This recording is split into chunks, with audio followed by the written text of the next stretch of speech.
Imani ya Wakenya kwake Rais William Ruto inazidi kushuka, huku utafiti wa shirika la TIFA ukionyesha kuwa asilimia 68 ya Wakenya hawana imani naye.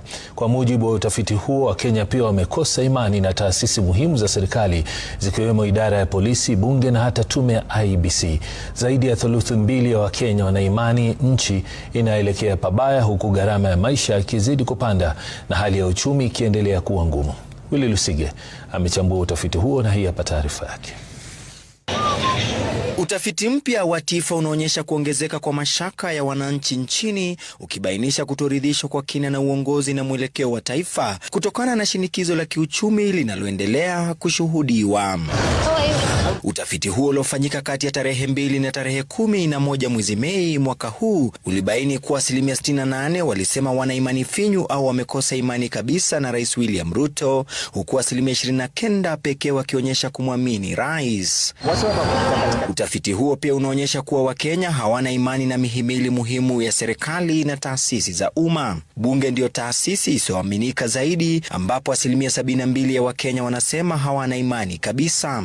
Idara ya polisi ni ya pili ikifuata kwa asilimia 69. Tume huru ya uchaguzi na mipaka IEBC na idara ya mahakama pia zina upungufu mkubwa wa kuaminika na Wakenya, jambo linaloashiria changamoto zinazoendelea katika utawala, uongozi na usimamizi wa uchaguzi. Kutoridhika kwa umma pia kunaonekana katika mtazamo kuhusu mwelekeo wa nchi. Asilimia 74 ya waliohojiwa wanasema Kenya inaelekea pabaya ikilinganishwa na asilimia 14 wanaoamini nchi iko kwenye njia sawa. Matokeo haya yanaonyesha kushuka kwa imani kwa muda mrefu, huku mitazamo mibaya dhidi ya serikali ikiongezeka katika miaka mitatu iliyopita, kuanzia mwaka 2023 na kufikia kiwango cha juu zaidi mwaka 2026.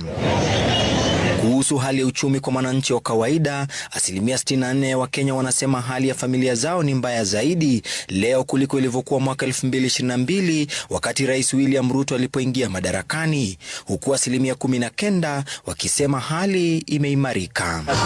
Changamoto za kiuchumi ndizo zinazoongoza maoni ya kitaifa. Asilimia 47 walitaja mfumuko wa bei, kupanda kwa bei ya mafuta na ushuru wa juu kama sababu kuu za changamoto za kiuchumi zinazowakumba Wakenya.